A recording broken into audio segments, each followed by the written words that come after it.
Okay, question लिखो एक।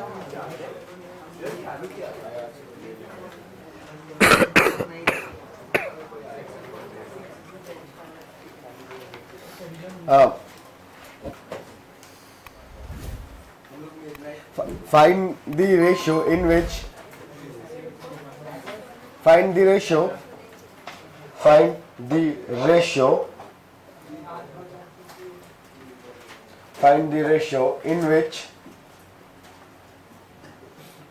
find the ratio in which x-axis divides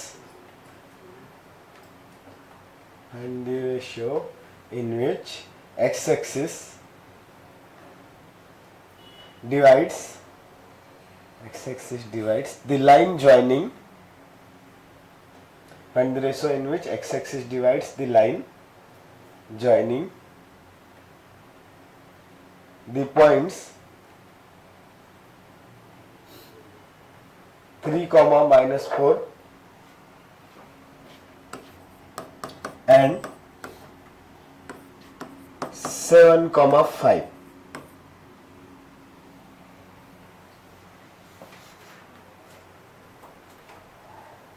चलो आंसर आया, क्या आया? 4/5। किसका आया 4/5? ओके, तो सही आया होगा। मुझे पता नहीं है क्या बोला इन्होंने। 3, -4 और 7, 5 को एक्स एक्सिस कट करे ना, तो ऐसा मान लो ये 7, 5 था और ये 3, -4। तो अब यहां पे रेशियो निकालना है, तो ये जो भी पॉइंट रहेगा उसके बारे में एक चीज कंफर्म है, उसका y कोऑर्डिनेट क्या आएगा? 0। तो अब मैं इसको m/n भी ले सकता हूं, बट कैलकुलेशंस इजी रहे इसके लिए मैं m/1 भी ले सकता हूं। जैसे सपोज करो रेशियो आ गया 2/3, ओके, देन मैं इसको ऐसा भी रीड कर सकता हूं 2/3 डिवाइडेड बाय 1, करेक्ट ना? तो एनी रेशियो को मैं m/1 के फॉर्म में लिख सकता हूं ना। तो मुझे 2 अननोन्स लेने का रिक्वायरमेंट है क्या? नहीं, ओनली 1 अननोन लेके भी लिखेंगे तो कैलकुलेशंस कर पाएंगे ना हम लोग, करेक्ट। तो हम लोग क्या सपोज करेंगे, रेशियो, चाहो तो ये नोट करके लिख सकते हो कि जब भी रिक्वायर्ड रहेगा रेशियो सपोज करने का तो हम m/1 लेंगे। चाहो तो नोट करके लिखो। If you need to suppose the ratio, if we need to suppose the ratio in section formula,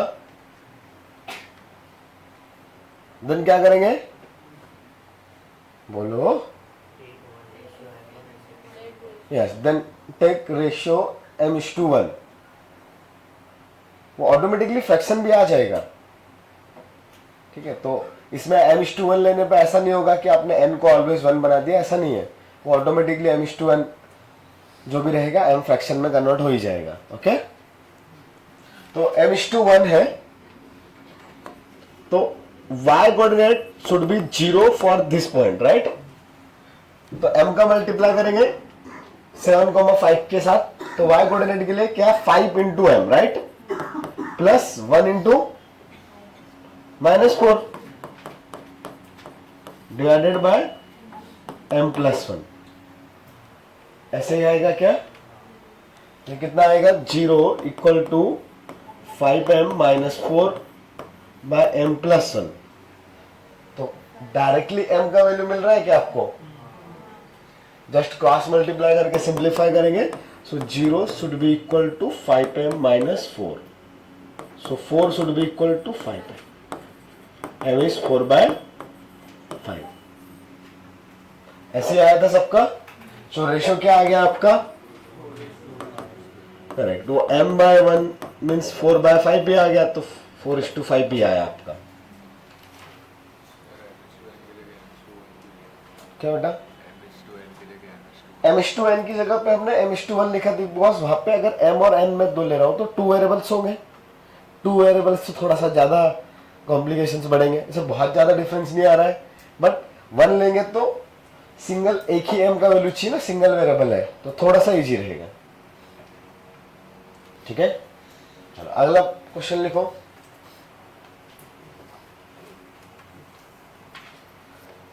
find the point of trisection, find the point of, points, 2 points आएंगे, find the points of trisection of line segment, joining, of line segment joining, कोई भी 2 point ले लो, बोलो क्या लोगे?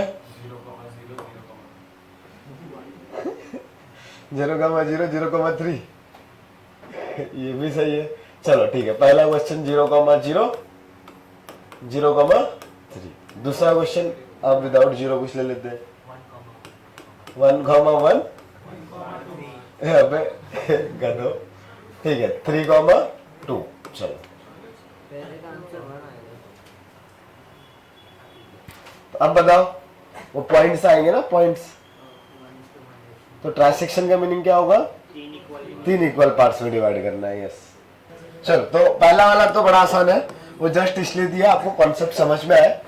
The trisection means 3 equal parts में divide करना है इस लाइन को। वैसे ये वर्टिकल लाइन है 0,3, बट हम लोगों ने जस्ट ऐसे बना दिया। सो 3 इक्वल पार्ट्स इस तरीके से, तो ये लेंथ और ये लेंथ सेम है, ठीक है। तो ये पार्ट 1 हुआ, ये 1 हुआ, ये 1 हुआ, तो अगर इस पॉइंट पे रेशियो देखोगे तो 1:2 और इधर 2:1। बट ये बहुत आसान सा डेटा है ना, 0,3 और 0,0, तो ये तो डायरेक्टली दिख रहा है कि ये 0,1 आएगा और इधर 0,2 आएगा। इधर से ये डिस्टेंस 1 बनेगी, इधर में 2 के लिए उल्टा हो जाएगा। तो इसके लिए मुझे कोई और कैलकुलेशन करने का रिक्वायरमेंट है क्या? तो अगर डेटा ऐसा आ गया कि आप ओरली डायरेक्ट कर सकते हो तो कर दो, तो आपको कॉन्सेप्ट आना चाहिए, उसके लिए दूसरा क्वेश्चन हम सीख ही रहे हैं। तो ये वाला जो क्वेश्चन है उसको हम लोग डायरेक्टली, ये 0,0 था, 0,3 था, 3 इक्वल पार्ट्स में डिवाइड करेंगे, सो इट विल बी 0,1 और 0,2। 3 इक्वल पार्ट्स रहेंगे ना, तो ऐसे पॉइंट्स को बोलते हैं पॉइंट्स ऑफ ट्राइसेक्शन। तो वो 2 पॉइंट्स उनको 3 इक्वल पार्ट्स में डिवाइड कर रहे हैं। आप सेक्शन फार्मूला से भी करोगे, आंसर करेक्ट ही आने वाला है, कोई दिक्कत नहीं है। बट ये बहुत इजी सा डेटा है तो आप डायरेक्ट कर लो, इसीलिए तो ये डेटा दिया था ना। तो अभी सेकंड वाले में तो मेहनत करनी पड़ेगी। तो उधर पॉइंट है 1,1 and 3,2। So the ratio 2 points मिलेगा ना, लेट्स ये P है और ये Q है। सो P किस रेशियो में डिवाइड कर रहा है? 1:2, 3 नहीं ना 2, ये 1 पार्ट एंड ये 2 parts, so the ratio is 1:2। Q के लिए 2:1, ठीक है, ऐसे किया ना। तो अभी P के कोऑर्डिनेट्स आप थोड़ा सा डायरेक्ट करेंगे। अभी हम लोग को 11th में पढ़ते पढ़ते थोड़ा सा टाइम हो गया है, तो आप पूरा डिटेल में लिखने की आदत थोड़ा सा स्किप करते जाएंगे, ठीक है। तो डायरेक्टली लिखे x की वैल्यू, सो 1 P निकालते ना, तो 1 इंटू इधर का 3 प्लस 2 इंटू इधर का 1, 2 डिवाइडेड बाय सम दोनों का 3। इसमें किसी को कोई कंफ्यूजन? ओके, नेक्स्ट में y कोऑर्डिनेट के लिए 1 इंटू 2 इधर का प्लस 2 इंटू 1 इधर का, तो वो 2 divided by 3। So the P is, ऐसे ना कभी जब पॉइंट को ऐसे डिनोट कर रहे होते हैं तो इसे 3 लाइन्स डिनोट करते हैं। इक्विवेलेंट का साइन बोल सकते हो आप इसको, कि P is equivalent to this, ठीक है। वो इक्वल नहीं है बिकॉज P नंबर नहीं है ना, P तो पॉइंट का नाम है। सो इट इज 5/3, 4/3, यही आया था तुम लोग का। ओके, एंड द Q क्या आएगा? करेक्ट, 2 का y 3,2 के साथ multiplication, so x coordinate will be 6 plus 1/3, 1 का y इधर वालों के साथ ना। अब सही कर रहा हो क्या? पक्का ना? ठीक है, तो 4 plus 1 divided by 3, it will be 7/3, 5/3।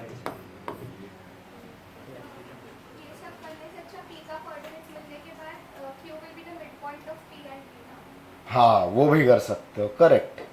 Q will be the mid point of P and 3,2, तो वहां से भी आ जाएगा। तो एक पॉइंट निकाला और दूसरे के लिए मिड पॉइंट निकाल लिया, वो भी सही है। चलो फिर आगे बढ़ते हैं। इसमें किसी को कुछ कंफ्यूजन? बोलो। क्या बेटा? 3+2/3 सेक्शन फॉर्मूला क्या था बेटा? वो m/n वाली कहानी थी ना, तो यहाँ पे ये m/n है, तो m का मल्टीप्लाई उधर, n का मल्टीप्लाई इधर किया। राइज नहीं किए ना नोट्स? करना चाहिए थे।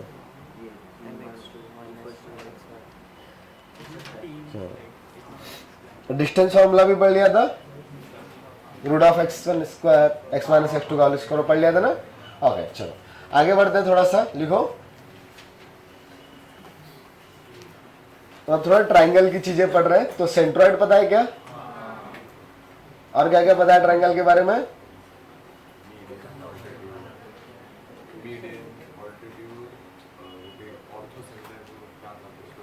हाँ हाँ हाँ, सही जा रहे हो, सही जा रहे हो। चलो ठीक है, तो अभी पढ़ते हैं सेंट्रॉइड। हेडिंग डालो, सेंट्रॉइड, या उससे पहले और हेडिंग डाल सकते हो, different centres of triangle. Different centres of triangle, different centres of triangle, different centres of triangle. ये तो डिफरेंट सेंटर्स में नाम बहुत सारे लोगों के, बहुत सारे नाम आप लोगों ने पहले पढ़ रखे होंगे, कुछ के फार्मूलास भी रीड किए होंगे, कुछ के अभी पढ़ने वाले हैं। तो पहला सेंट्रॉइड, क्या होता है सेंट्रॉइड? बताओ यार, सेंट्रॉइड पढ़ा ना पहले? क्या होता है? इंटरसेक्शन पॉइंट ऑफ मीडियंस, और we can say the point of concurrency of medians. ठीक है, पॉइंट ऑफ कॉन्करेंसी मीन्स जहां से 3 लाइंस पास होगी, तो 3 मीडियंस। तो मीडियन क्या होता है पता है क्या? वर्टेक्स से mid point of opposite side को अगर ज्वाइन करेंगे तो जो लाइन बनेगी उसको मीडियन बोलते हैं। So line joining the mid point of a side and opposite vertex, उसका नाम है मीडियन।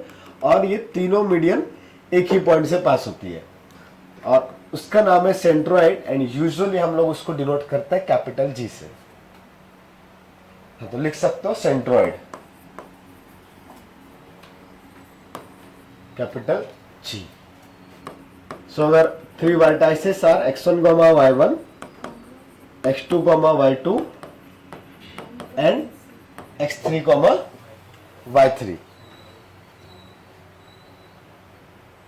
ठीक है, देन सेंट्रॉइड क्या होगा? करेक्ट। तो जी के जो कोऑर्डिनेट आएंगे वो x1 plus x2 plus x3/3 comma y1 plus y2 plus y3/3।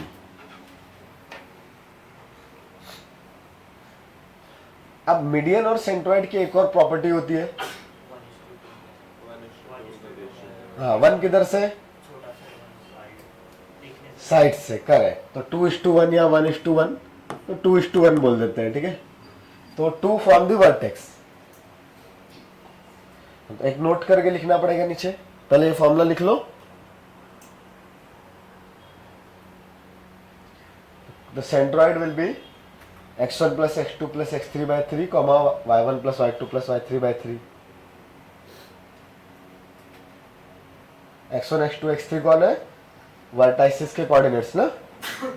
Note लिखो एक, centroid divides the median, centroid divides the median in the ratio of 2:1। Bracket में लिख लेना 2 from the vertex.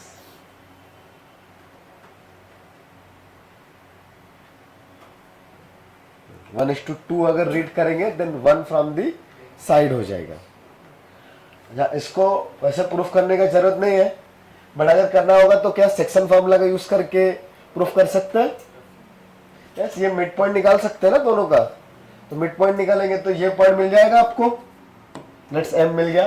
Then section formula use करेंगे तो 2:1 for a and m, section formula use करेंगे तो g आ जाएगा। करने का रिक्वायरमेंट है, समझ रहा है, प्रूफ का जरूरत नहीं है ना। ओके, अगला चीज, अगला चीज से पहले क्वेश्चन लिखोगे क्या?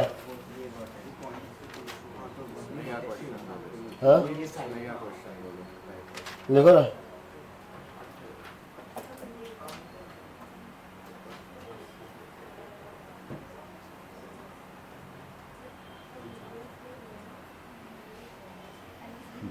If vertices of a triangle are 0, 2,3, 0, 2,3 and 4,0. If vertices of a triangle are 0, 2,3 and 4,0. Then find the midpoints of all sides and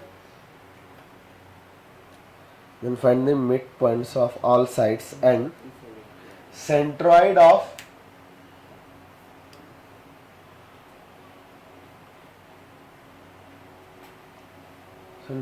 a triangle या न्यू ट्रायंगल पूरा लिखा हूं डिटेल में, या न्यू ट्रायंगल का मतलब समझ में आ रहा है? वो मिड पॉइंट्स को ज्वाइन करेंगे। चलो लिख लो, फाइंड क्या लिखा है अभी? Then find the mid points of all sides and centroid of a triangle with vertices as a midpoint of sides.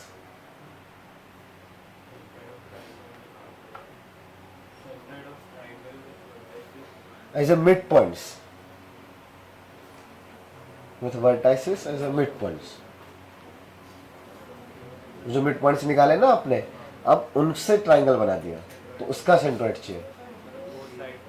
हाँ, जो नया ट्रायंगल बना ना अंदर में, करेक्ट, उसका सेंट्रोइड चाहिए। ये वर्टाइसेस हुए, मतलब फिर उससे मिड पॉइंट्स निकालोगे आप, और फिर मिड पॉइंट से आप एक नया ट्रायंगल बनाओगे। मतलब ये 0,0 हो गया, ये 2,3 हो गया, ये 4,0 हो गया, तो तीनों के मिड पॉइंट्स आएंगे।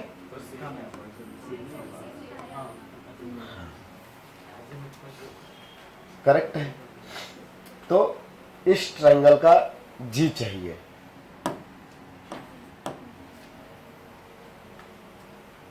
तो ये सिर्फ इधर सेम आएगा या हमेशा सेम ही आएगा? ऑलवेज सेम आएगा। करेक्ट, हाँ वो नोट करके लिख लेंगे अभी आया बाकी लोग का। हाँ, तो अभी वैसे पूरा प्रोसेस करना रहेगा तो क्या कर सकते हैं, तीनों मिड पॉइंट्स निकाल सकते हैं। लेट्स उनका नाम मैंने दिया PQR, तो मिड पॉइंट्स क्या आ जाएंगे? सम डिवाइडेड बाय 2 ना, तो क्या आएंगे बेटा बताओ? मिड पॉइंट क्या आएगा? P क्या आएगा? इधर देख के बताओ। 2,0, correct. And Q will be 4 + 2 6/2, 3,3/2, right. और R कितना आएगा? 0 + 2/2, 1,3/2। अब यहां से वापस से तीनों का सम डिवाइडेड बाय 2 करोगे आप, सॉरी सम डिवाइडेड बाय 3, तो सेम ही आएगा जो एक्चुअल ट्रायंगल का जो सेंट्रोइड था। ठीक है ना। आप ज्योमेट्रिकली भी सोच सकते हो, ये अगर मिड पॉइंट है तो बड़े वाले ट्रायंगल का मीडियन इधर से पास होगा ना, और ये बड़े वाले ट्रायंगल की मीडियंस है। ओके, मिड पॉइंट से पास होगी। बट अब नए वाले ट्रायंगल में ये वाली लाइन वर्टेक्स से पास हो रही है। अच्छा, और ये दोनों मिड पॉइंट्स है, तो मिड पॉइंट थ्योरम याद होगा ना बचपन का। तो मिड पॉइंट थ्योरम है, अगर दोनों के मिड पॉइंट्स को बनाएंगे तो ये जो साइड क्रिएट हुई है, जो लाइन आई, वो थर्ड साइड के पैरेलल ही है। तो ये लाइन को अगर मैंने ए और बी नाम दिया होता तो A B and P R will be parallel, A B and P R will be parallel. तब अगर इसके मिड पॉइंट से मैंने लाइन ड्रॉ की है तो सामने वाले के भी मिड पॉइंट पे पास होने वाली है ना, सही है। तो ये इसका भी मिड पॉइंट हो गया, तो सेम मीडियन ये वाली जो पार्ट है वो छोटे वाले ट्रायंगल का भी मीडियन बन गया क्या? हाँ, बस वहां पे वो वर्टेक्सेस वाली कहानी बदल गई। इसमें वर्टेक्स इधर था, अभी ये क्यू जो है बड़े वाले ट्रायंगल के लिए मिड पॉइंट है, बट स्मॉलर ट्रायंगल के लिए वही पॉइंट क्यू वर्टेक्स है, एंड मीडियन वर्टेक्स और मिड पॉइंट से पास होती है। ठीक है, तो नोट करके लिख सकते हैं, मतलब यहां से सेंट्रोइड निकालोगे तो क्या आएगा, आइदर आप स्मॉलर ट्रायंगल के कोऑर्डिनेट्स को ऐड करो डिवाइडेड बाय 3 करो, या ग्रेटर वाले मतलब जो गिवन था उसको ऐड करके डिवाइड बाय 3 करो, तो कितना आएगा 0 + 2 + 4 6/3 कितना होता है 2, 3/3 1। इधर से भी करोगे तो वही आएगा। ठीक है, तो नोट करके लिख लो, centroid of a triangle, centroid of a triangle formed by, centroid of a triangle formed by joining the midpoints, formed by joining the midpoints of sides of a triangle, joining the midpoints of sides of a triangle is same as original triangle. Is clear?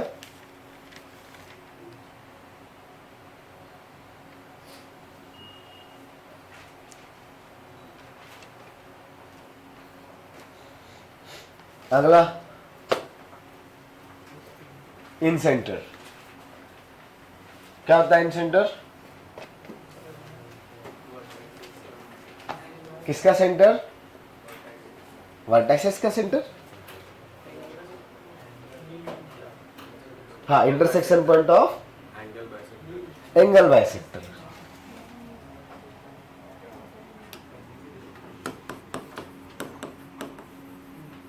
In centre, so in centre होता है क्या, basically किसी triangle के अंदर में circle बना दिया हो। मैंने पहले सर्कल बनाया, अदरवाइज वो ज्योमेट्री थोड़ी खराब हो जाती है। ठीक है, तो ए बी सी, पहले सर्कल बनाओ उसके बाहर ट्रायंगल बना लेना, अच्छा बन जाएगा।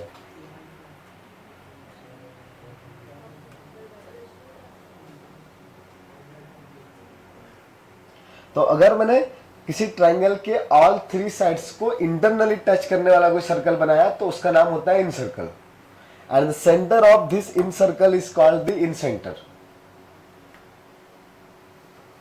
दोनों चीजें लिख सकते हो। इन सर्कल के बारे में लिखोगे, a circle touching the all sides of triangle internally, a circle touching all the sides, a circle touching all the sides of a triangle internally, a circle touching all the sides of a triangle internally is called the in circle of triangle.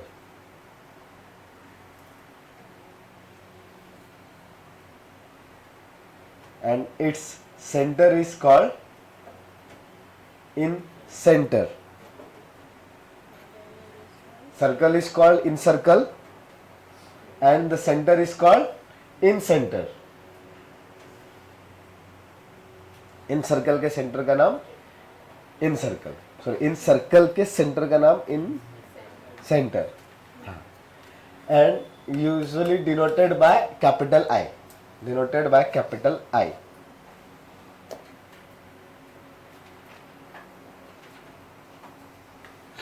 And its radius is called in radius. Circle की radius भी तो आएगी ना कुछ, ये touch कर रहा है तो ये रेडियस रेडियस बनेगी, and its radius is called in radius.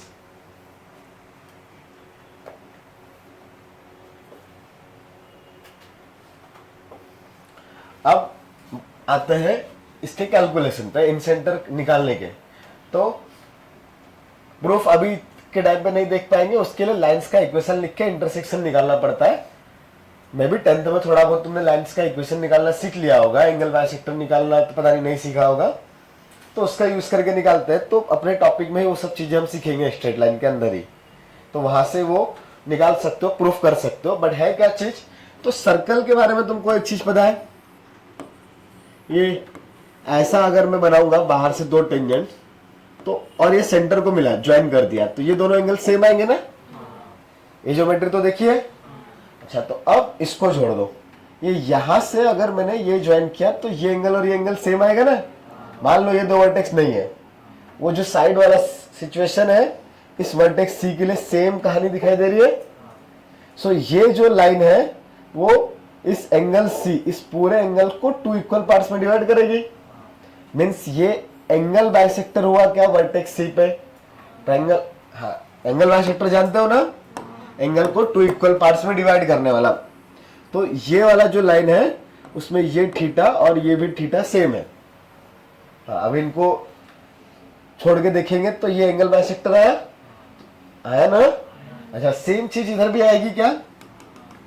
हाँ, उसमें ये दोनों वर्टेक्स को थोड़ी देर के लिए छोड़ दो, तो ये कौन सा वर्टेक्स था, अबे बी था। तो यहां पे फिर से ये एंगल सेम होंगे, तो ये दोनों एंगल बाइसेक्टर, तीसरा वाला भी क्या आने वाला है, एंगल बाइसेक्टर। जब ये डायग्राम थोड़ा सा वैसा हो गया, मैं और अच्छे से बनाता हूं। सर्कल, फिर ट्रायंगल, तो ए बी सी, तो एंगल बाइसेक्टर यहां से जाएगा। नॉट नेसेसरी कि वो सामने वाले पॉइंट पे ही वो टच करे, मतलब ये जो पॉइंट है यहाँ पे सर्कल टच कर रहा है साइड को, इधर में ये टच कर रहा है, इधर में ये टच कर रहा है, बट एंगल बाइसेक्टर और सर्कल का मीटिंग पॉइंट विथ साइड अलग अलग हो सकते हैं। कोई स्पेशल ट्रायंगल रहेगा तब बात अलग है, इक्विलेटरल रहा, आइसोसेलेस रहा, इस टाइप की चीजें रही तब वो पॉइंट सेम आ जाएंगे। अदरवाइज दिख रहा है सर्कल इधर टच कर रहा है और एंगल बाइसेक्टर का फुट इधर आएगा, इसको बोलते हैं फुट ऑफ परपेंडिकुलर, जिसे हाँ फुट ऑफ परपेंडिकुलर नाम सुना होगा ना। तो कोई भी लाइन ऐसे कट कर रही है, कोई स्पेशल लाइन है, तो जहां पे भी मीट करते हैं उसके लिए ऐसे वर्ड्स यूज हो जाते हैं। सो ये हुआ फुट ऑफ एंगल बाइसेक्टर, ठीक है। तो foot of angle bisector and a common point in circle and line अलग अलग हो सकते हैं। समझ में आ रहा है, करेक्ट। तो डेफिनेशन में पहले तो यही लिखो। अब यहां पर फॉर्मूलाज हम लोग लिखने वाले हैं इन सेंटर का भी, बट वो फॉर्मूलाज उतने काम नहीं आते हैं, काम आएगा डेफिनेशन। अभी लाइन का इक्वेशन लिखना हम लोग सीख लेंगे तब, और एंगल बाइसेक्टर का इक्वेशन लिखना जब हम सीख लेते हैं तो एंगल बाइसेक्टर निकालते हैं और फिर उनका इंटरसेक्शन निकालते हैं। सो डेफिनेशन ही काम आती है। तो लिखो डेफिनेशन में, इंटरसेक्शन पॉइंट ऑफ, इंटरसेक्शन या पॉइंट ऑफ कॉन्करेंसी भी लिख सकते हो, पॉइंट ऑफ कॉन्करेंसी और intersection of angle bisectors, angle bisectors is क्या होगा बताओ, इन सेंटर।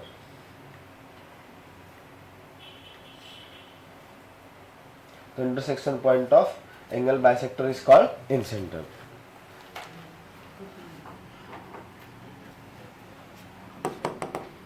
अब फॉर्मूला भी है, ये x1, y1 ले लेते हैं, ये x2, y2 ले लेते हैं, और ये x3, y3 ले लेते हैं।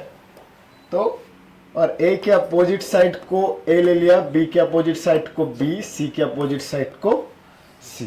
तो ये जो i है उसके भी कोऑर्डिनेट्स है आपके पास, पढ़ेगा पहले कभी, किसने नहीं पढ़ा, ठीक है, बहुत बढ़िया। फिर तो बड़े आसान से है, क्या आता है अभी देखो, उसका प्रूफ जस्ट अभी मैं बता नहीं पाऊंगा, द रीजन उसके लिए जो चीजें रिक्वायरमेंट है वो हमने नहीं पढ़ी है। ओके, तो मैं डायरेक्ट फॉर्मूला लिख रहा हूं, बड़ा ही आसान सा है फॉर्मूला। ये x के कोऑर्डिनेट्स के साथ अपोजिट साइड के लेंथ का multiplication, x1 into A plus x2 into B plus x3 into C divided by जो कोऑर्डिनेट्स के साथ जो मल्टीप्लाई हुआ है ना उससे डिवाइड करना पड़ेगा। जैसे सेक्शन फॉर्मूला में हम लोग क्या करते हैं m x1 plus n x2 तो divided by m plus n ना, तो यहाँ पे कौन मल्टीप्लाई हुआ है, करेक्ट, तो a प्लस बी प्लस सी। तो अब कॉमन सेंस यूज करके y कोऑर्डिनेट बताओ, होगा ना कॉमन सेंस, y1 है, y2 है, b c आगे y3 c divided by a plus b plus c. लिख लो, याद रहेगा। अच्छा, डेफिनेशन बड़े काम की चीज है, फॉर्मूला आप भूल जाओगे ना कुछ फर्क नहीं पड़ रहा है, मतलब फॉर्मूला भूल गए तो चलेगा काम, कोई दिक्कत नहीं है, बट डेफिनेशन आपको याद होनी चाहिए, ठीक है। मतलब अभी आपको समझ में नहीं आ रहा होगा डेफिनेशन क्यों इतना इंपॉर्टेंट है और इतना छोटा सा है, वो जब टॉपिक जब एंड हो रहा होगा तब पता चलेगा, ठीक है। मतलब फॉर्मूला भूल गए तो काम चल जाएगा आपका, और मैं भी जेई में मेंस में एडवांस में जो क्वेश्चन आएगा उसमें डायरेक्ट फॉर्मूला यूज भी ना हो, मतलब मेंस में होता है तो कभी कभी आ जाता है, यूज हो जाएगा, बट एडवांस में तो डायरेक्ट फॉर्मूले से काम होने वाला है नहीं। फिर भी फॉर्मूले पे भी हम लोग एक दो क्वेश्चन तो कर ही लेते हैं। तो लिखो एक question, find the in centre of a triangle whose vertices are 1,√3, origin ले लो यार दूसरा, 0 0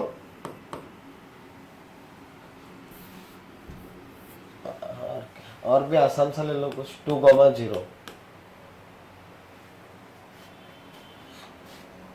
find the in centre of a triangle whose vertices are 1,√3, 0,0 and 2,0। In centre find करना है, आ गया, लेंथ नहीं दिया तो निकालो, जो चीज मिसिंग है उसको कैलकुलेट करना पड़ेगा ना। तो ट्रायंगल के वर्टाइसेस पता है तो साइड्स का लेंथ नहीं निकाल सकते, डिस्टेंस बिटवीन 2 पॉइंट्स पढ़ा है तो ऐसा फॉर्मूला, हाँ वो यूज करना पड़ेगा, distance between the 2 points x1, y1 और x2, y2। तो ये ट्रायंगल आया, अच्छा ये 1,√3, 0,0 और 2,0।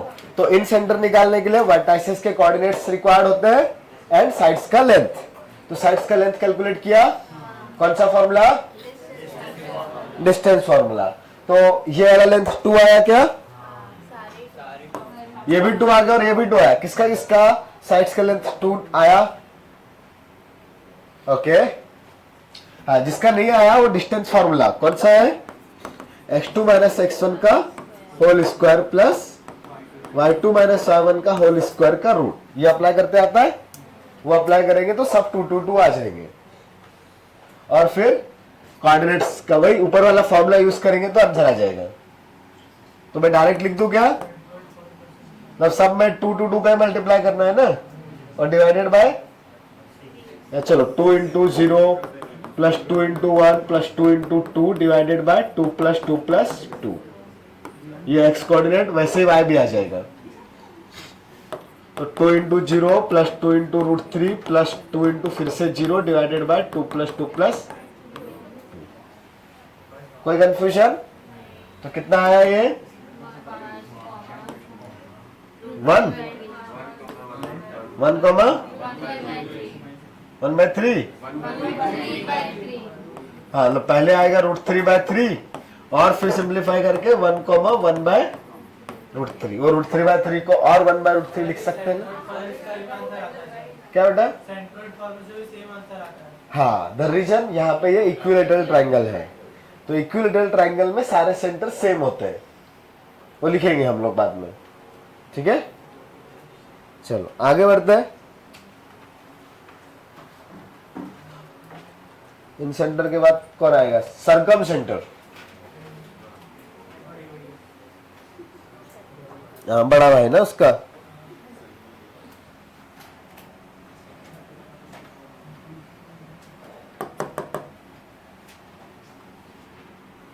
तो सरकम सेंटर क्या होता है?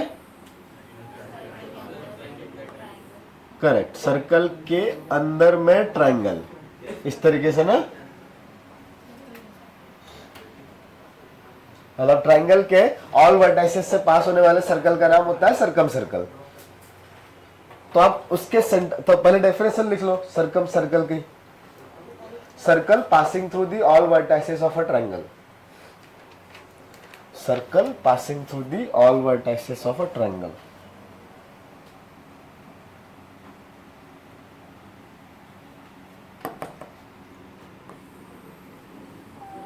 And its center is called circumcenter.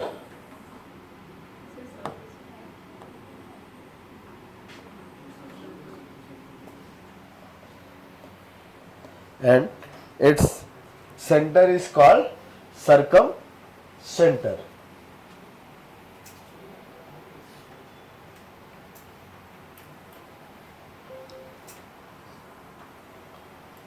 तो अब बात आती है कैलकुलेशंस की। तो सर्कम सेंटर वापस से ना सर्कल की प्रॉपर्टीज से जाता है।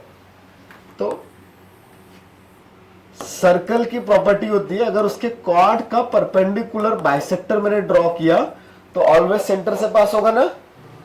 एवरी कॉर्ड का perpendicular bisector will pass through the centre of the circle.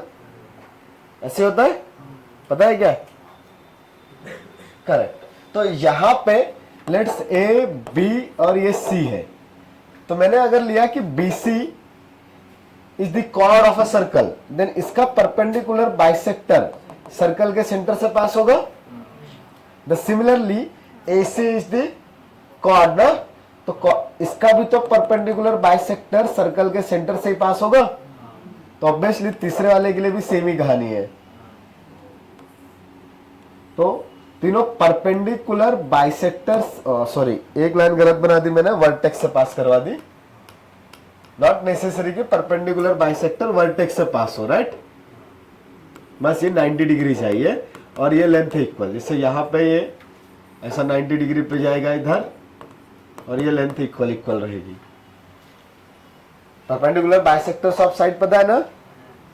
जैसे कोई ट्रायंगल बनाया तो इसके मिड पॉइंट से परपेंडिकुलर जाने वाली line perpendicular bisectors of side, पता है ना, ये सबको पता है। आ गए। हाँ, तो किसका इंटरसेक्शन पॉइंट होगा और circum centre? Perpendicular bisectors of sides. हाँ लिखो, सर्कम सेंटर का डेफिनेशन भी लिख लेने का। Point of intersection of perpendicular bisectors. Point of intersection. Intersection मतलब वो जहां पे मीट करेंगे। तो point of intersection of perpendicular bisectors. Point of intersection of perpendicular bisectors of. Point of intersection of perpendicular bisectors of sides, perpendicular bisectors of sides of a triangle। ठीक है। लेकिन इसका तो फॉर्मूला एकदम ही अजीब है, जो हम लोग शायद आज के बाद कभी यूज भी ना करोगे, वैसा वाला है। ये डेफिनेशन ही काम आएगी, बट मैं बस लिख देता हूं फॉर्मूला। कभी एग्जिटिस स्ट्रक्चर दिख गया तो काम आ जाएगा, तो ठीक है कि आपको याद आ जाए कि अच्छा ये फॉर्मूला है। अदरवाइज कैलकुलेशंस कर नहीं पाओगे इसके फॉर्मूला का यूज करके। तो जस्ट वो कि अच्छा ये फॉर्मूला होता है, आपको पता रहे। अगर कहीं सेम टू सेम आपको ऑलरेडी दिख रहा है एक्सप्रेशन, तो आप बोल पाओ अच्छा सर्कम सेंटर की चीजें लिखी हुई है। अदरवाइज तो फॉर्मूला यूज में आते ही है। तो अगेन अगर vertices x1, y1, x2, y2 और x3, y3 है, x1, y1, x2, y2, x3, y3 है, एंड ये एंगल्स जो है वो ए, बी एंड सी है। ये लास्ट क्लास में भी देखा था ना, एंगल्स को वर्टाइसेस के नाम से डिनोट करते हैं। देन सर्कम सेंटर को यूजुअली ओ से डिनोट करते हैं, कैपिटल ओ। अब कैपिटल और स्मॉल ओ ही होता है। तो ओ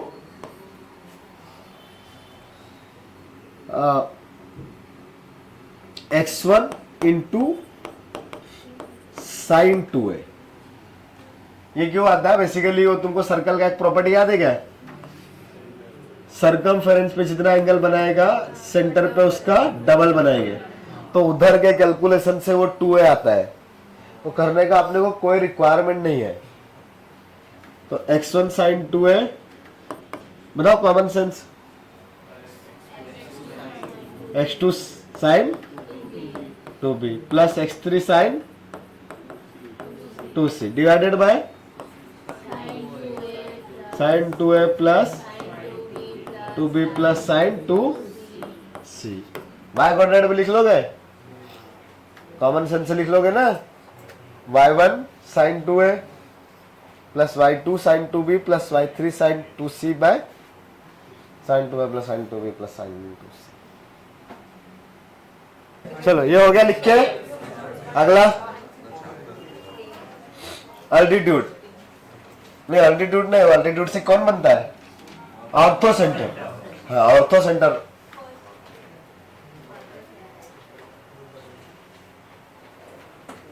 अरे डेफिनेशन में ये सब साइड्स के नाम लिख रहे हो, सॉरी उनके लाइंस के नाम लिख रहे, perpendicular bisector, angle bisector, medians, ये सब तो बहुत अच्छे से पता है ना तुम लोग को, सबको पता है ना, सारे बोर्ड्स को पता था ना, मतलब वो ऐसा आईजी वगैरह में भी सब में था ना। Very good. तो अगला ऑर्थो सेंटर। अब ऑर्थो सेंटर है, कोई सर्कल वर्कल नहीं है, वो ऑर्थो सेंटर अल्टीट्यूड्स का इंटरसेक्शन पॉइंट है। अल्टीट्यूड समझते हो क्या होता है? वर्टेक्स से अपोजिट साइड पे परपेंडिकुलर। तो कोई भी ट्राइंगल है, इसके वर्टेक्स से अपोजिट साइड पे परपेंडिकुलर। एक था परपेंडिकुलर बाइसेक्टर जो ऐसे जा रहा था अभी थोड़ी देर पहले। मीडियन क्या था? मिड पॉइंट से वर्टेक्स को मिला रहा था, ये अलग है, वर्टेक्स से सीधा परपेंडिकुलर ड्रॉ कर रहे हैं, ठीक है। अल्टीट्यूड, सो अल्टीट्यूड्स का इंटरसेक्शन पॉइंट। तो अल्टीट्यूड्स अपोजिट साइड पे वर्टेक्स से परपेंडिकुलर ड्रॉ करने से मिलते हैं। सो ये जो पॉइंट आएगा वो होगा ortho centre. Usually ortho centre को एच से डिनोट करते हैं। अभी क्या वो ओ यूज हो गया ना सर्कम सेंटर में, तो फिर से ऑर्थो सेंटर के लिए दूसरा लेटर चाहिए तो एच ले लिया, ठीक है।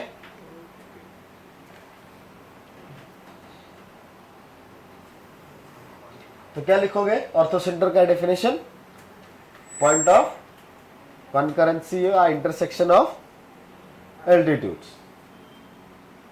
लिख लिया, point of intersection of altitude. अब यहां पे भी ये डेफिनेशन ही काम आएगा, इसका फॉर्मूला भी हम लोग लिख रहे हैं, बट वो भी कैलकुलेशन में आपके कुछ यूज नहीं आएगा।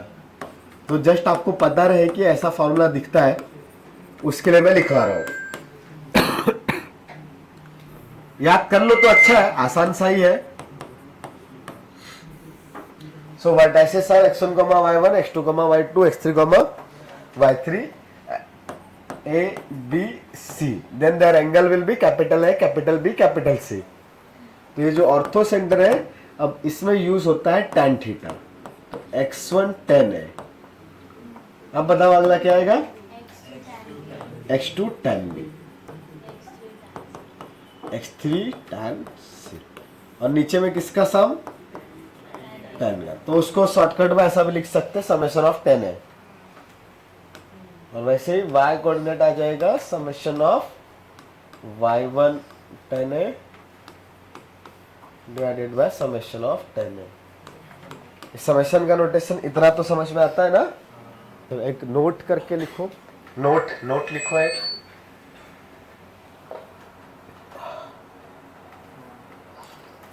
For any triangle orthocenter,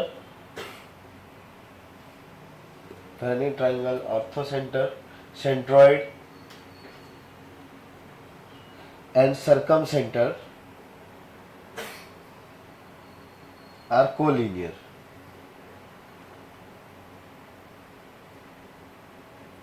For any triangle, orthocenter मतलब H, centroid that is Z, and circumcenter O are collinear. H, G and O are collinear, मतलब एक ही लाइन में रहते हैं तीनों पॉइंट. ठीक है.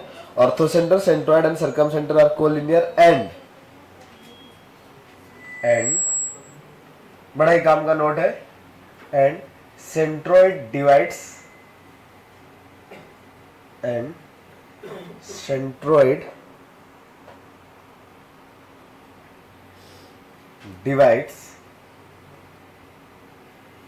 the line joining orthocenter and circumcenter in the ratio of 2:1. तो ये बड़ा ही काम का रेशियो बहुत सारे टॉपिक्स में आएगा. तो HGO ऐसे नाम से हम लोग याद रखते हैं. HGO 2:1 ये बाद में भी काम आएगा, इवन स्टैटिक्स में भी काम आएगा, बाद में 12th के एंडिंग में भी काम आएगा. और 2:1 सेंट्रॉइड वाले में भी याद अभी देखा था, सेंट्रॉइड डिवाइड कर रहा है मीडियन को भी 2:1 में. तो ये कहानी क्या है जो अभी हमने लिखी कि ये मीडियन है, अगर ये G है तो ये 2:1 है. तो इसी लाइन पे कहीं पे इधर H, G और O, अगर H और O को भी मिलाएंगे तो बीच में G आएगा ही. अदरवाइज तो 3 पॉइंट्स कहीं भी हो सकते हैं, H आ गया, O आ गया, G आ गया, ऐसा भी तो हो सकता है ना. क्या 3 पॉइंट्स ऑलवेज कोलिनियर होंगे नेसेसरी है? नहीं. बट यहां पे HGO ऑलवेज कोलिनियर होंगे. ओके. और G किस रेशो में डिवाइड करेगा? 2:1 में. ठीक है. हाँ, बट इक्विलैटरल ट्रायंगल में भी 2:1 की बातें करेंगे तो वहां पे सारी चीजें सेम ही जगह पे आ गई, तो वो नॉट डिफाइंड ही हो गया, और रेशियो 0-0, डिस्टेंस 0 बन गए. 0/0 कुछ भी ले लो. तो हाँ, इक्विलैटरल ट्रायंगल के लिए चीजें अलग है, उसके लिए लिख रहे हैं. ये समझ में आया? याद रहेगा? पक्का सबको याद रहेगा ना? तो एक क्वेश्चन लिखो.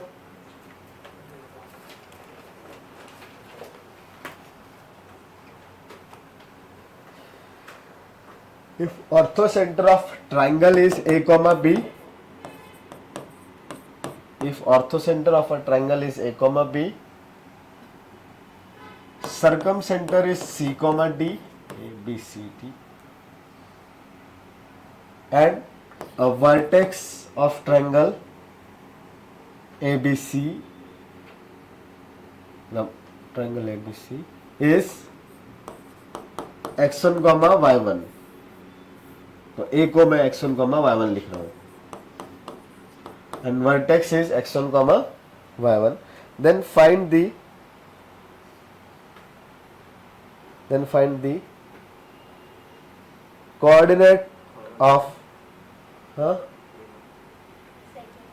फिर से बोल देता हूं. If H is A, B, O is C, D, and for triangle ABC A is x1, y1, and for triangle ABC A is x1, y1, then find the midpoint of side BC.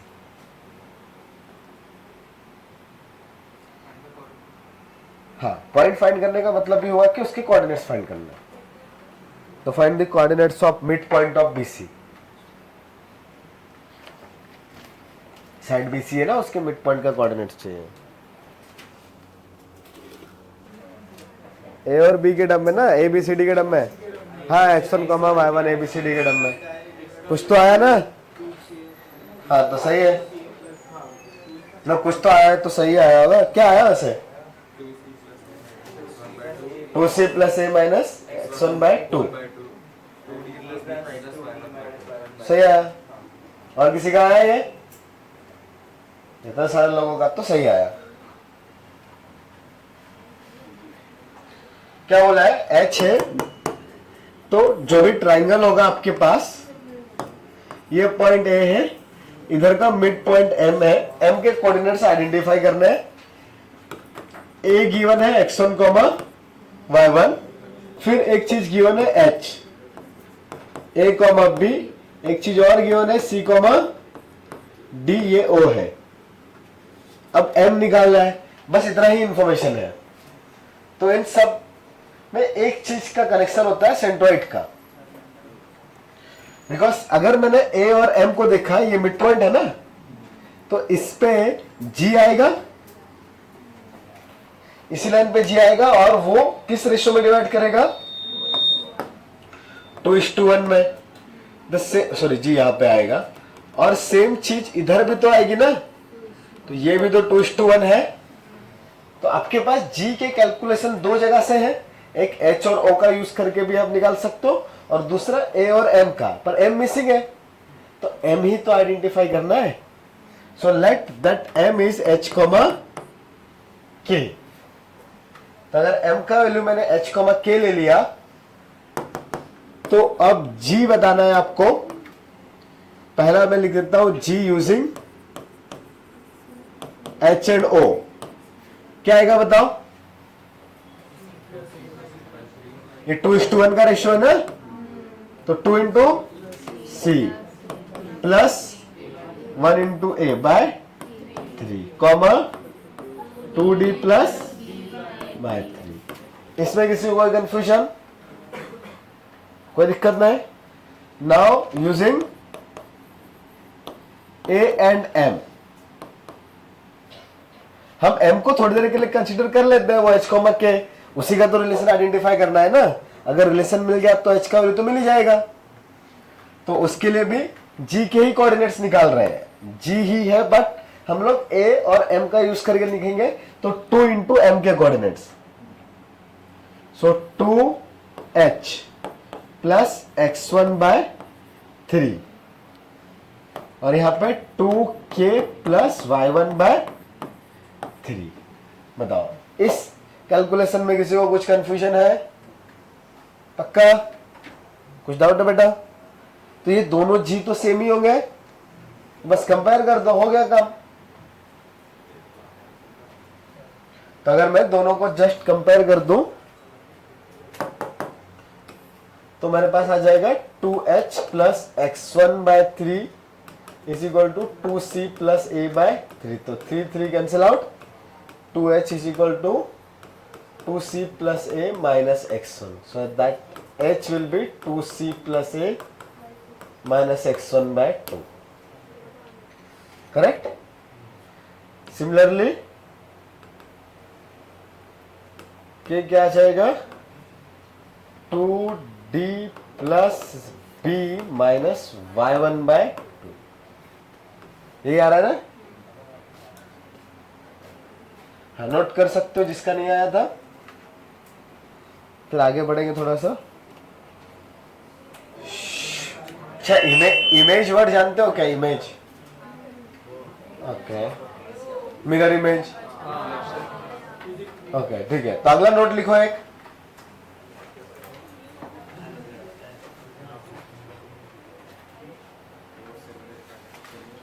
Image of orthocentre,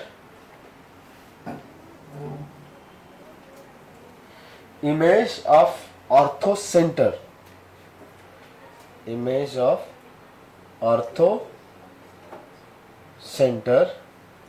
in the side of a triangle, image of orthocenter in the side of a triangle,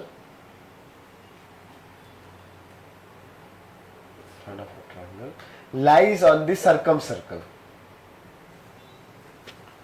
lies on the circumcircle.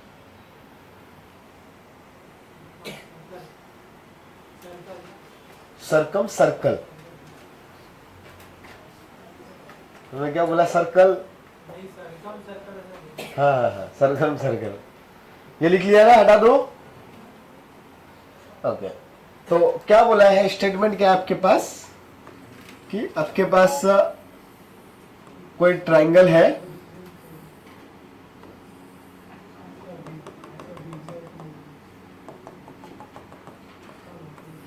तो altitudes का intersection point होता है ना ऑर्थोसेंटर। तो ये जो ऑर्थोसेंटर है H, इसका इमेज, इमेज मतलब वही मिरर इमेज। तो अगर कोई मिरर है तो आपको प्लेन मिरर तो पता ही होगा ना, इधर डिस्टेंस d पे अगर कोई ऑब्जेक्ट है तो इसका इमेज भी इधर बनेगा सेम डिस्टेंस d पे ना। सेम सेम डिस्टेंस पे बनता है ना फोटोकॉपी। तो इधर वाला ये जो भी डिस्टेंस है, यहां से इमेज निकालूंगा तो वो इधर आएगा। अगर मैंने इधर में इमेज निकाला तो वो इस पॉइंट पे आएगा, और इधर इमेज निकाला तो वो इधर के पॉइंट पे आ जाएगा। मीन्स साइड को अगर मैंने मिरर में कन्वर्ट किया तो जो एच का जो इमेज बनेगा वो जाएगा सर्कम सर्कल पे। ठीक है, तो ये यहां पे ये H1 में नाम दे देता हूं। तो ये H और H1 एक दूसरे के मिरर इमेज है। सो ये वाला डिस्टेंस और ये डिस्टेंस सेम है। प्रूफ करने का मन है? हाँ या ना? ना, चलो ठीक है। वैसे भी प्रूफ ज्योमेट्री से आएगा, थोड़ा बहुत बता देता हूं। ये स्टेटमेंट लिखा ना अच्छे से, हाँ उसका ये एक्सप्लेनेशन ये बना लो। समझ में भी नहीं आता है कभी कभी मतलब क्या हो रहा है इसका, तो ये डायग्राम बना लो। सर्कल बनाया, हाँ ये समझ में आना चाहिए ना इसका मीनिंग क्या। ऑल साइड्स में उसका इमेज निकलेगा तो एवरी टाइम वो सर्कम सर्कल के ऊपर ही जाने वाला है। पहली साइड में भी निकाला तो H1 आया, फिर H2 आया, H3 आया, तो एवरी टाइम जो इमेज आएगी वो सर्कम सर्कल पे ही आएगी।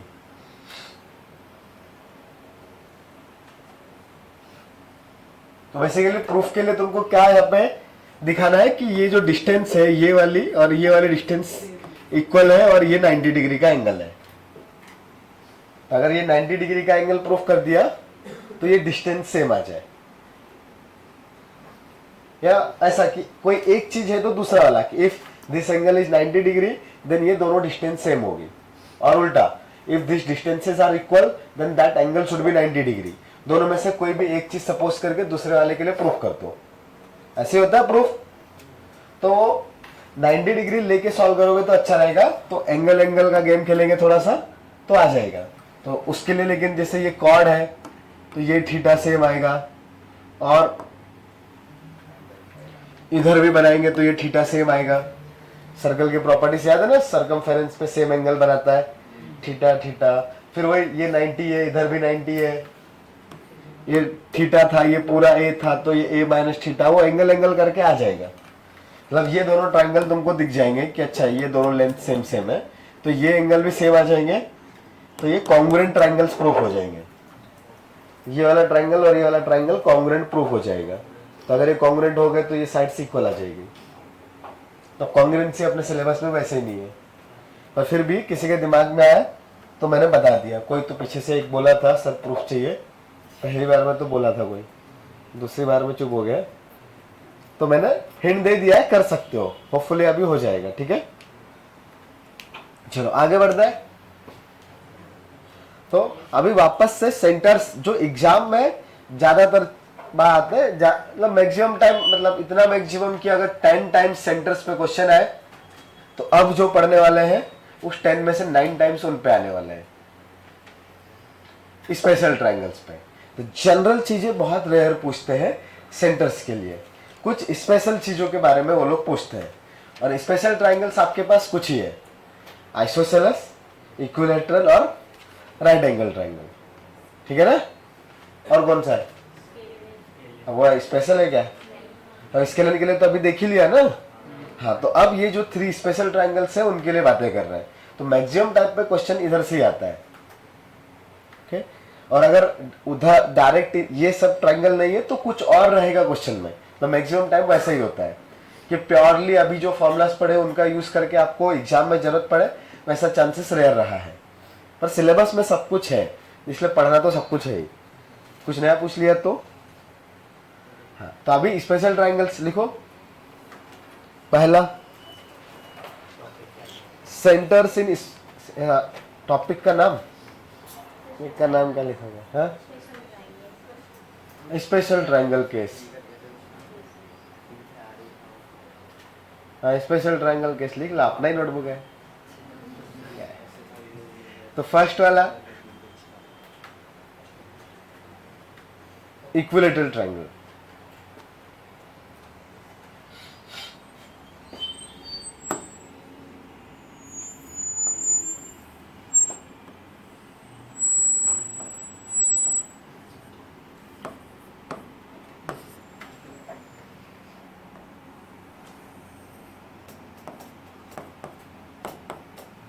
तो ये जो लाइन ड्रॉ करी है मैंने, बताओ ये मीडियन है, एल्टीट्यूड है, या एंगल बाइसेक्टर है, या परपेंडिकुलर बाइसेक्टर है साइड का, क्या है? सब कुछ है। ओके हाँ बिल्कुल है। वर्टेक्स से पास हो रही है, अपोजिट साइड पे 90 डिग्री है इसलिए एल्टीट्यूड हो गया। 90 डिग्री है एंड मिड पॉइंट से पास हो रही है साइड की इसलिए परपेंडिकुलर बाइसेक्टर भी हो गया। वर्टेक्स से है और मिड पॉइंट से पास हो रही है इसलिए मीडियन भी बन गया। ठीक है, और 90 डिग्री है वर्टेक्स से इसलिए एल्टीट्यूड भी है। तो सारी लाइन सही है। सिमिलरली यहां से भी अगर मैं ड्रॉ करूंगा इधर, तो इक्विलेटरल ट्रायंगल है ना ये इधर, हाँ इक्विलेटरल ट्रायंगल है, तो वापस से ये लाइन भी सेम चीज रहेगी। तो यहाँ पे basically median equal to altitude equal to median equal to altitude equal to angle bisector equal to perpendicular bisector. Correct. और मीडियन से क्या बनता है? जब तुम पूरा नाम लिख लेना, मीडियन से क्या बनता है? सेंट्रोइड। तो centroid will be equal to angle bis, ये क्या लिखा था? अल्टीट्यूड ना। तो अल्टीट्यूड से orthocentre H equal to angle bisector ना, ये एंगल बाइसेक्टर लिखा है इन सर्कल I, और उधर से O। तो सब के सब सेम है। ठीक है, हाँ लिख लो। For equilateral triangle all centers will lie on the same point. For equilateral triangle all centers will lie on the same point. अब ये बहुत ज्यादा आसान हो गया, तो इसलिए इस पे भी क्वेश्चन उतने नहीं आते हैं। आते हैं लेकिन इस पे ऐसा भी नहीं है कि नहीं आते। राइट एंगल वाले पे ज्यादा आते हैं। तो अभी तक तो मेंस में पीवाईक्यूज में राइट एंगल के ही क्वेश्चन ज्यादा मिले हैं।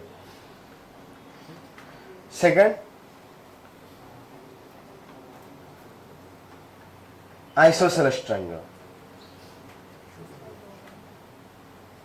ठीक है, लिख लो, मिलेगा बेटा 10:30 को। 10:15 को तुम ब्रेक मांगते हो यार, शर्म नहीं आती?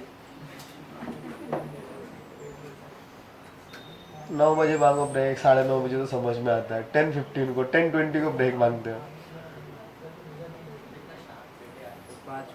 अच्छा है, ठीक है, 5 मिनट पहले छोड़ देंगे।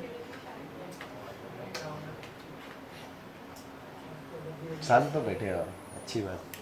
क्लास का माहौल सुधर तो गया यार, मैडम ने अच्छा काम कर दिया। तुम लोग को भी थोड़ा पढ़ने में मजा आएगा, चीजें ज्यादा समझेगी। नहीं, या उल्टा हो रहा है? नहीं आ रहा है? कम समझ रहा है?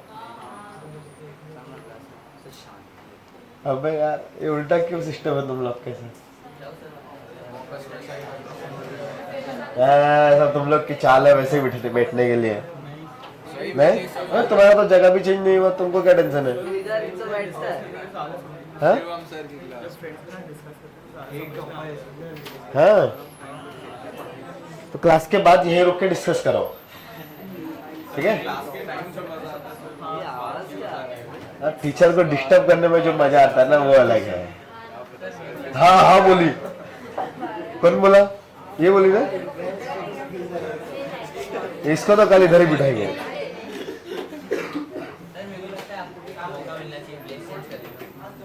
प्लेस चेंज करने का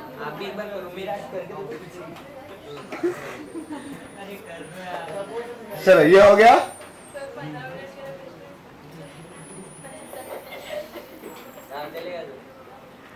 क्या करेगा, पीछे कोई है नहीं तुम्हारे, सब दोस्त लोग तो इधर ही बैठे हैं। तो करम के साथ में और लोग बैठे हैं ना, जगह ही नहीं है। नहीं नहीं, अब उसको भी आगे नहीं आना है। अरे वो तो पीछे गया, उसको आने ही नहीं आ गया। अबे उसके साथ, करण के साथ बैठने में ऐसा क्या?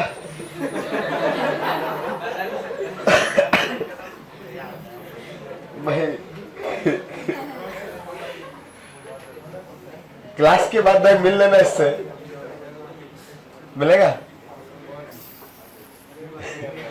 अभी पढ़ लेते हैं, 15 मिनट की तो बात है। हाँ, लिखा आइसोसेलेस ट्रायंगल। तो आइसोसेलेस ट्रायंगल में क्या होता है, दो साइड से इक्वल होती है ना, तो दो साइड से इक्वल है, सिर्फ दो ही साइड से इक्वल है। तो एक वर्टेक्स के लिए ये जो ए है, इस वाले वर्टेक्स के लिए median, altitude, perpendicular bisector, angle bisector सब सेम आएंगे, बट बाकी वर्टेक्सेस के रिस्पेक्ट में तो चीजें अलग अलग रहेगी ना, करेक्ट? इधर के लिए अल्टीट्यूड अलग है, इधर के लिए मान लो ये 90 डिग्री है, ये मिड पॉइंट है, तो बाकी वर्टेक्सेस के लिए अल्टीट्यूड और परपेंडिकुलर बाइसेक्टर सब डिफरेंट डिफरेंट होंगे, बट इधर के लिए तो ये लाइन सेम ही आएगी। या और अच्छे से मैं डायग्राम बनाऊं,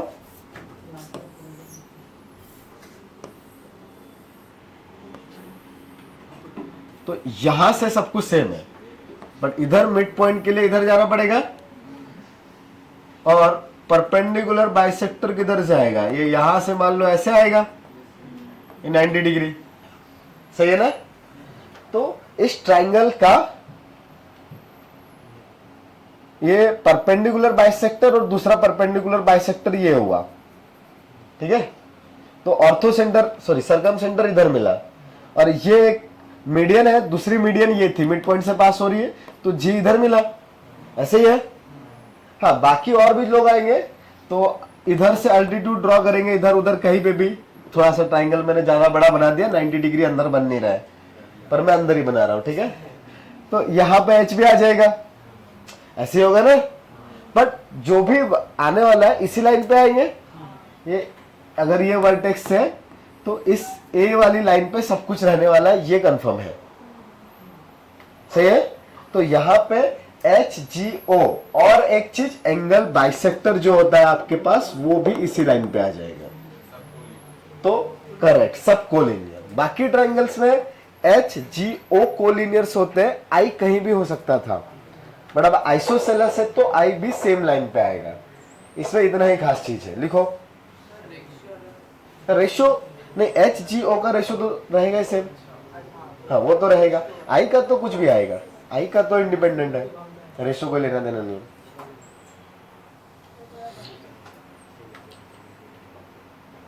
तो इसमें लिखना H G O and I will lie on the same line, और वो सेम लाइन क्या होगी?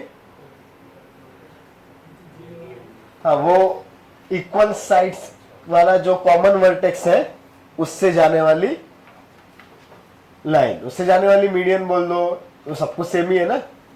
हाँ, तो इक्वल साइड्स के कॉमन पॉइंट से पास होगी लाइन, तो उसको भी और अच्छे से लिख सकते हैं, H G O and I will lie on the same line, and that line will pass through, and that line will pass through the common vertex of isosceles या equal lines। नहीं, और अच्छे से फ्रेम करो, and that line will pass through the common vertex of, ये कौन सा common vertex हुआ? ये दोनों इक्वल लाइंस ना, equal sides, common vertex of equal sides, sides बोलेंगे ना यार उनको, ट्रायंगल है, and that line will pass through the common vertex of equal sides। ये नॉन इक्वल साइड थी ना नीचे की, तो इक्वल साइड्स के कॉमन वर्टेक्स से पास होगा। नेक्स्ट वाला थर्ड, राइट एंगल ट्रायंगल।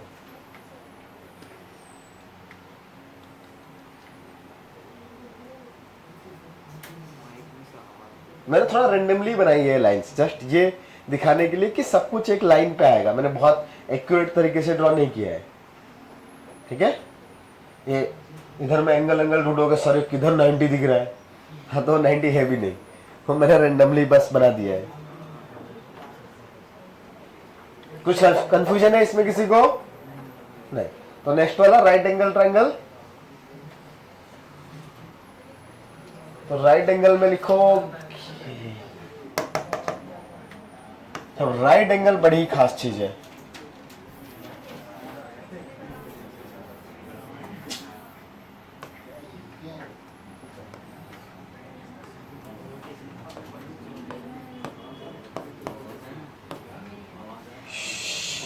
जब बताओ वर्टेक्स ए से साइड बीसी के ऊपर अगर अल्टीट्यूड ड्रॉ किया तो साइड बीसी को कहां पे टच करेगा? बी पर ना। हाँ, बिकॉज यही एंगल कितना है? 90। अच्छा, सी से अगर अल्टीट्यूड किया तो वो बी पे आएगा, तो अल्टीट्यूड्स का इंटरसेक्शन बी हो गया ना। 2 अल्टीट्यूड्स का इंटरसेक्शन मींस 3 अल्टीट्यूड्स का intersection.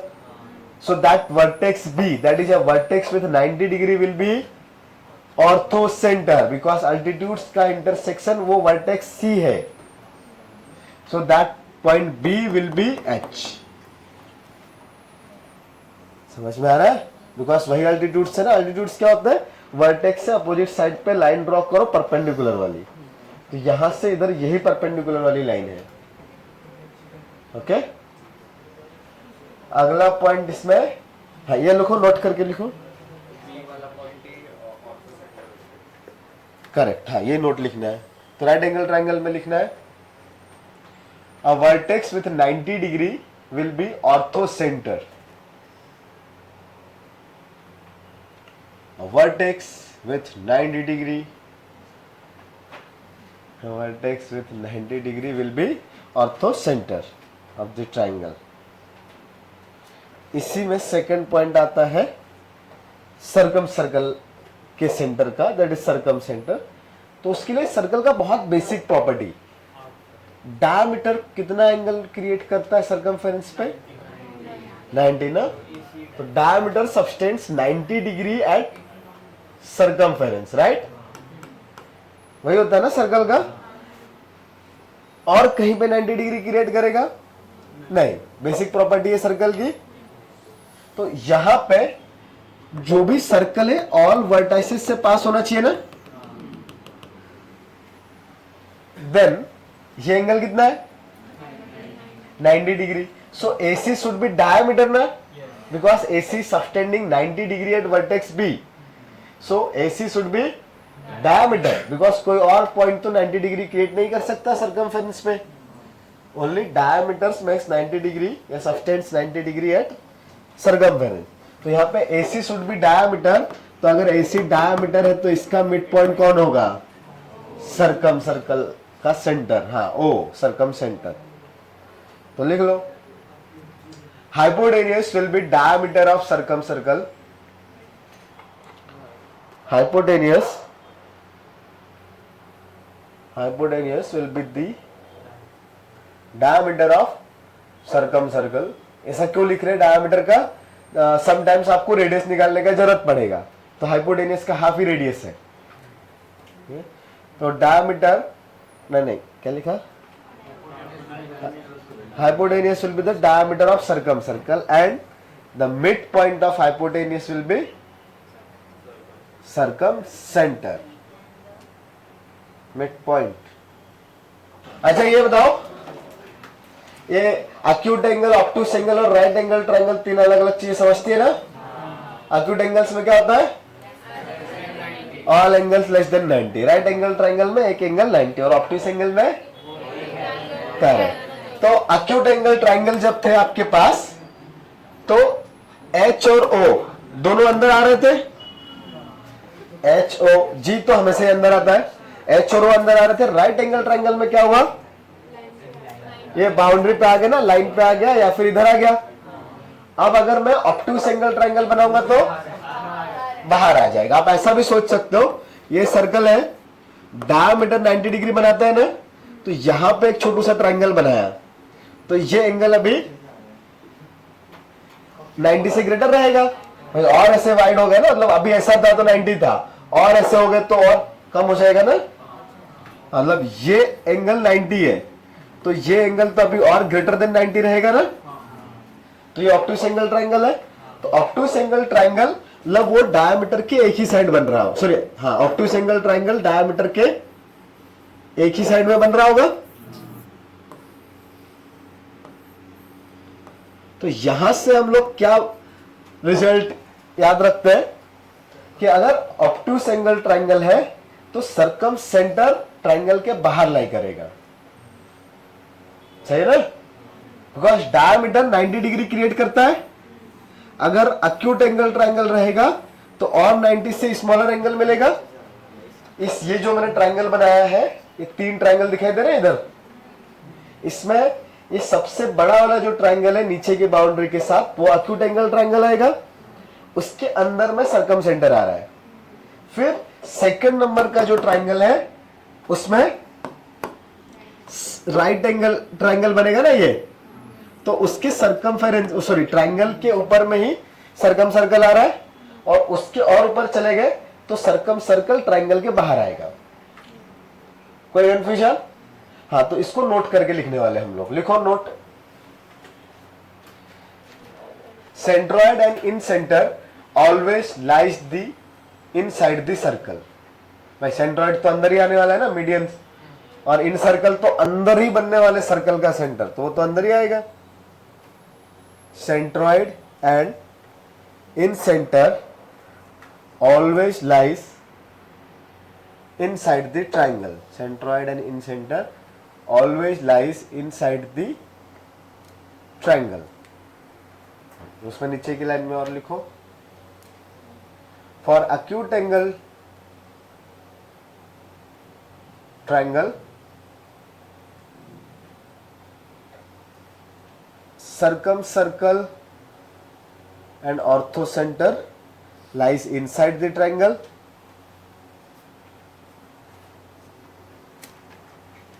For acute angle triangle, H and O lies inside this triangle. For right angle, H and O lies on the triangle. Inside और on the में difference समझ में आता है? On the मतलब उसकी boundary के ऊपर. So for right angle, H and O lies on the triangle. On the triangle. And for obtuse angle triangle, H and O lies outside the triangle. And for लिख लिया, and for obtuse angle triangle H and O lies outside the triangle. ये inside और outside वाले पे भी PYQs में काफी questions है, मतलब यूज हुआ है मेंस में भी और एडवांस में भी। तो हम लोग स्ट्रेट लाइन के अंदर में पोजीशन ऑफ अ पॉइंट नाम का एक सब टॉपिक आएगा, वहां पे इसकी काफी जरूरत पड़ेगी। ठीक है, चलो।